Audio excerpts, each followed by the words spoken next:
तो अभी तो लग रहा है कि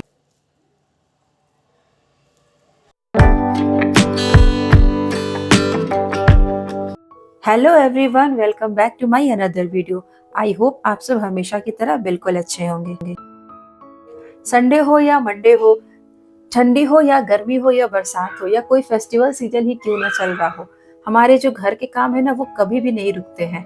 और शायद ऐसा कभी हो भी नहीं सकता कि हमें घर के कामों से छुट्टी मिल जाए। शुरू से हम बस यही देखते आ रहे हैं, हमारी दादी नानी मम्मी घर के काम में ही बिजी रहती हैं और किस तरीके से अपने आप को इसमें इन्वॉल्व करके रखती है और अपने अकॉर्डिंग पूरे घर को भी ढाल देती हैं या फिर घर के अकॉर्डिंग खुद को ढाल देती हैं। पहले के ज़माने में तो इतनी सारी फैसिलिटी नहीं हुआ करती थी, लेकिन आज बहुत सारी फैसिलिटी हमें मिल गई, उसके बावजूद भी हम घर के कामों में उलझे हुए रहते हैं। आज दिन है संडे का, तो मॉर्निंग के टाइम पर हम लोगों ने हल्का-फुल्का नाश्ता किया, या यूँ कहूँ तो कुछ नाश्ता ही नहीं किया, बस बिस्किट वगैरह खा लिया। और दोपहर का अभी समय है और अभी मैं लंच बनाने जा रही हूँ। कटहल मैं ला करके रखी थी, तो 2-3 बार से उसकी सब्जी बना रही थी, तो आज सोचा कि उसकी कोफ्ते बना लेती हूँ। तो कटहल और आलू दोनों को मैंने बॉयल कर लिया है और एक तरफ मैंने चावल दाल भी भिगो कर रखा है, रात को मुझे धुसका बनाना है।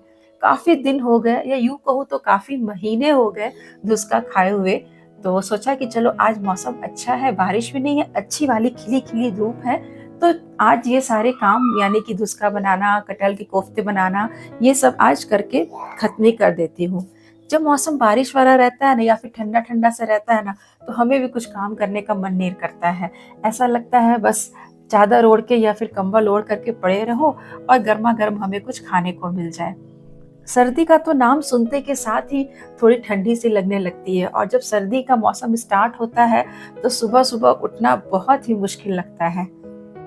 लेकिन अगर आपकी हैबिट बनी हुई रहती है सुबह उठने की, तो आपको कोई भी मौसम से फ़र्क नहीं पड़ना चाहिए। आप हर मौसम में सुबह के टाइम पर उठेंगे और अपना काम बखूबी करेंगे। सर्दियों के दिनों में ऐसा होता है कि सुबह उठने में ना बहुत आलस आता है, लेकिन अगर हम मन पक्का रखेंगे, तो हम सही टाइम पर अपना बिस्तर भी छोड़ सकते हैं और टाइम पर अपने काम को पूरा भी कर सकते हैं। ऐसा होता है सर्दियों में थोड़ा शरीर ना अकड़ सा जाता है, बहुत आलस भी आने लगता है, लेकिन अगर आप अपने टाइम के पक्के हैं, अपने वादे के पक्के हैं, तो फिर आपको कोई रोक नहीं सकता। सुबह उठने की जो आदत है ना वो मुझे काफ़ी टाइम पहले से ही है।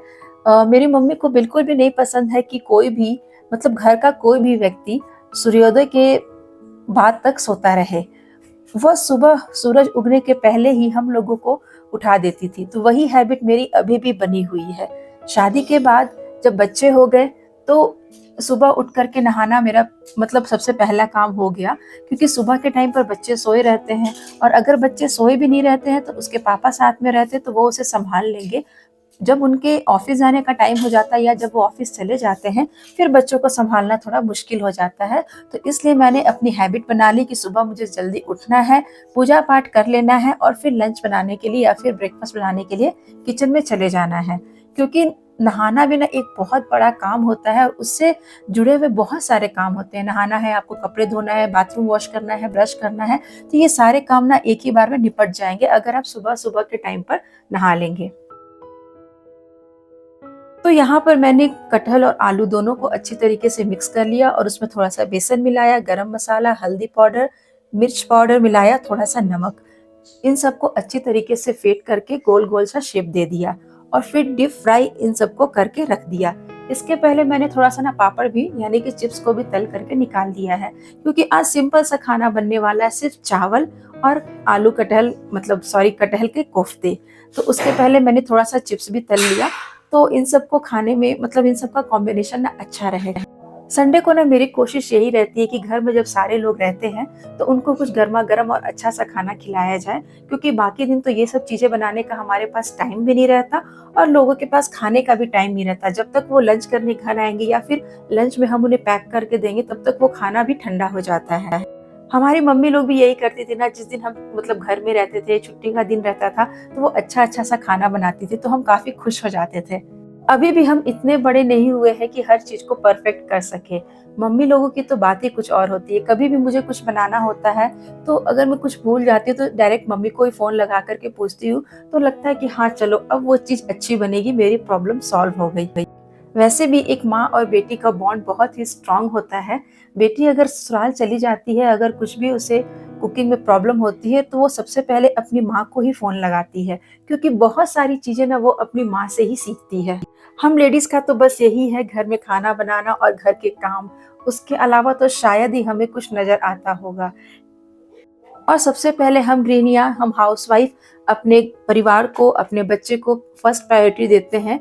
घर के काम तो हमेशा हमारे होते ही रहेंगे। बहुत से लोग ये कहते हैं कि पहले हमारे पास काम भी होते थे, हम बच्चे भी सँभालते थे और बहुत सारा हमें टाइम भी मिल जाता था। लेकिन अगर पहले की तुलना आज के अकॉर्डिंग की जाए तो आज ना चीज़ें बहुत ही बदल गई हैं। मतलब आज खाने की इतनी सारी वैरायटी हो गई है कि ना चाहते हुए भी आपको बनाना ही पड़ता है। कई बार हस्बैंड फरमाइश कर देंगे, कई बार बच्चे फरमाइश करेंगे और कई बार आपका खुद का ही मन हो जाता है। पहले तो सिंपल सा लोग दाल-चावल बना लेते थे या थोड़ा बहुत सब्जी वगैरह, तो काम चल जाता था। लेकिन आज बहुत सारे खाने की वैरायटी आ गई है। आप रेस्टोरेंट में जाते हैं तो मेनू कार्ड पे ही देख लो कितनी सारी खाने की वैरायटी रहती है। हम कई बार तो कन्फ्यूज़ हो जाते हैं कि हम क्या खाना ऑर्डर करें। यहाँ पर मैंने सब्जी की ग्रेवी तैयार कर ली है। मसाले मैंने मिक्सी में ही पीस करके रेडी कर लिए थे। कढ़ाई में थोड़ा-सा तेल डाला, जीरा डाला, हींग डाला, क्योंकि हींग से ना खाना डाइजेस्ट भी हो जाता है और स्वाद भी बरकरार रहता है। फिर सारे मसालों को भून लूँगी और इसमें भी कुछ बेसिक मसाले डालूँगी, जैसे धनिया पाउडर, नमक, लाल मिर्च पाउडर और थोड़ा-सा गरम मसाला। उसके बाद जब ये अच्छी तरीके से मसाले भून जाएँगे, फिर इसमें मैंने पानी ऐड कर दिया और जब ये पानी बॉयल हो गया तो उसके बाद जो तले हुए कोफ्ते थे उसको डाल दिया। बस मेरी कटहल के जो कोफ्ते हैं बन करके रेडी हो गए हैं।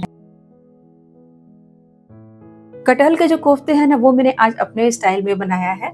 मतलब कटहल को पूरी तरीके से बॉयल नहीं किया, हल्का-हल्का ही बॉयल किया था, ताकि थोड़ा-थोड़ा उसका क्रंच जो है ना वो मुँह में भी आए तो खाने में अच्छा लगता है। जो चीज़ बनाने में जितनी मेहनत लगती है ना, खाने में उसका स्वाद उतना ही अच्छा रहता है। कटहल के कोफ्ते, केले के कोफ्ते, आलू के कोफ्ते, पनीर के कोफ्ते, इन सबको बनाने में टाइम भले ही बहुत लगता है, मेहनत बहुत लगती है, लेकिन खाने में बहुत ही अच्छे लगते हैं। तो लीजिए आप सभी के सामने मेरा लंच तैयार। तो आज का जो संडे का स्पेशल लंच है बस यही है। सिंपल सा खाना है, कोई तामझाम नहीं है और सभी लोगों ने यहाँ पर खाना भी खा लिया और उसके बाद मैं फटाफट से जो दाल-चावल भिगोए थे ना उन सबको भी मैंने पीस लिया। धुसका जो है वो झारखंड की बहुत ही स्पेशल और फेमस रेसिपी है। ये वहीं से स्टार्ट हुआ है और ये खाने में बहुत ही अच्छा लगता है। हम लोग बचपन में इसे ना नमकीन पुआ कहते थे, क्योंकि पुआ भी इसी तरीके से बनाया जाता है, बस उसमें दाल नहीं रहते, चावल को पीस करके उसमें गुड़ या चीनी मिक्स करके ही बनाया जाता था। लेकिन अब जो धुसका है इसमें दाल चावल को मिक्स करके उसको अच्छी तरीके से पीस करके बनाया जाता है। इसे फर्मेंट होने के लिए नहीं रखा जाता, बस जब आपको बनाना है उससे 2-3 घंटे पहले इसको पीसना होता है। और इसका घोल ना बहुत ज़्यादा पतला भी नहीं होता, थोड़ा-थोड़ा सा दरदरा, थोड़ा-सा मोटा होता है, तभी धुसके जो वो अच्छी तरीके से परफेक्ट फूले-फूले हुए बनते हैं। वैसे तो लोग धुसका ना होली के टाइम पर ही बनाते हैं, लेकिन मैंने काफ़ी टाइम से नहीं बनाया है, तो सोचा कि आज संडे को जब सब लोग घर में हैं, तो रात के डिनर में आज धुसका ही बनाया जाए। धुसका बनाने के लिए ना 3 कटोरी चावल होता है, 1 कटोरी चने की दाल और थोड़ी-सी उड़द की दाल होती है। जैसा हम इडली का बैटर तैयार करते हैं, वैसा ही इसका भी बैटर रेडी होता है। इडली में 3 कटोरी चावल, 1 कटोरी उड़द की दाल और थोड़ी-सी चना की दाल होती है। तो यहाँ पर मैंने धुसका का जो बैटर है वो पीस करके रेडी कर लिया और दूसरी तरफ सिर्फ बॉयल आलू की सब्जी बना रही हूँ। धुसका के साथ आलू चने की सब्जी, बॉयल आलू की सब्जी बहुत ही अच्छी लगती है।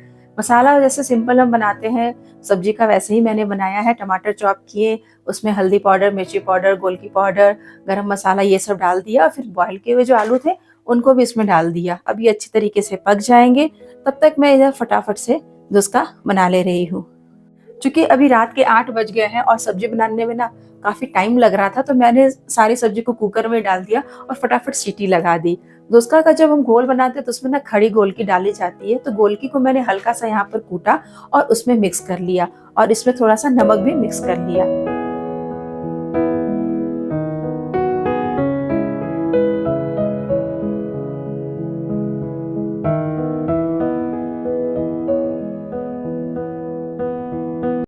घोल को मैंने अच्छी तरीके से 2-3 बार फेंट लिया और एक तरफ मैंने कढ़ाई रख दी है, उसके में रिफाइंड डाल दिया। जब तेल अच्छी तरीके से गर्म हो जाएगा, तब इसमें मैं धुसका को तलूंगी। बहुत तेज आंच भी नहीं रहता है और बहुत कम आंच भी नहीं, मीडियम आंच रहता है, उसमें धुसके को तलना होता है और ये बिल्कुल फुले फुले हुए कुरकुरे धुसके बन करके रेडी होते हैं। दोस्तों मैं कोशिश करती हूँ ना कि आप लोगों के लिए अच्छी अच्छी रेसिपी और अच्छी अच्छी वीडियोस लाऊं। बस आप लोगों से एक रिक्वेस्ट करती हूँ और एक उम्मीद भी लगाती हूँ कि आप लोग मेरे वीडियो को लाइक करें और मेरे चैनल पर अगर आपने फर्स्ट टाइम विजिट किया तो इसे सब्सक्राइब भी कर ले। हो सके तो आप अपने दोस्तों के साथ शेयर भी करें और एक प्यारा सा कमेंट करना बिल्कुल भी ना भूले। बेल आइकन भी साथ में दिया हुआ है, उसे भी आप प्रेस कर सकते हैं। जो भी वीडियो की अपडेट होगी या फिर नया वीडियो मैं जब भी अपलोड करूंगी तो उसकी नोटिफिकेशन भी आपको बेल आइकन के थ्रू मिल जाएगी। तो यहाँ पर मैंने धुसका बना करके रेडी कर लिया है। जब 3-4 धुसके बन जाएंगे तब मैं यहाँ पर थाली लगाऊंगी, क्योंकि इसे बनने में ना थोड़ा टाइम लगता है। अगर किसी को आप बिठा दोगे खाने के लिए और टाइम लगेगा तो ये अच्छी बात नहीं है। तो यहाँ पर डिनर की थाली भी रेडी हो चुकी है। धुसका, आलू की सब्जी और साथ में मैंने सेवई बनाई है। तो मैं मधु अपने इस छोटे से वीडियो को यहीं पर एंड करती हूँ। मिलती हूँ मैं आप लोगों से नेक्स्ट वीडियो में, तब तक के लिए टेक केयर दोस्तों। Thank you so much watching this video. Bye bye.